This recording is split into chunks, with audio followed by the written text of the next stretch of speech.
In history, we learned about the rival between the Victorian style and the aesthetic movement during the turn of the 19th century.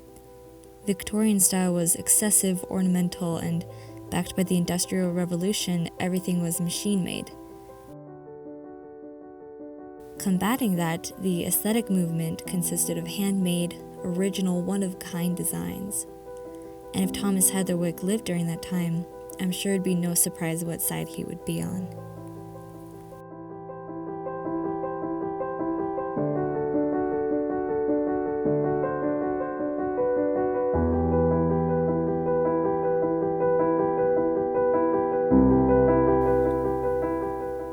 The aesthetic movement was all about uniqueness and truthfulness of materials, and Heatherwick incorporates both seamlessly in his design.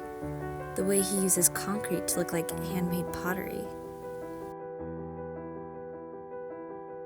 The use of glass resin tubes to create a building that moves in the wind. When I was growing up, I was exposed to making and craft and materials and invention on a small scale.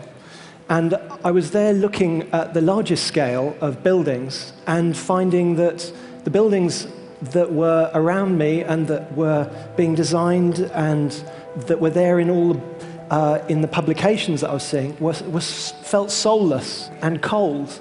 And there on the smallest scale, the scale of an earring or a ceramic pot or a musical instrument, was a materiality and a soulfulness.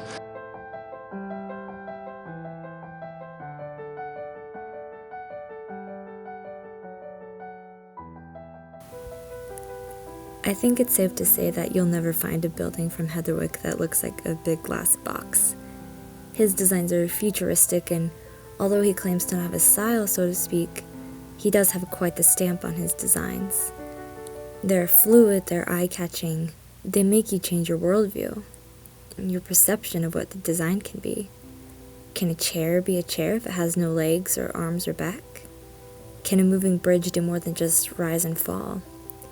Is a building if it only has stairs?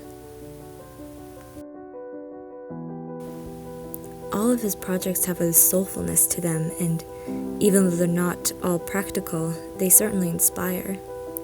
It's exciting living in this time.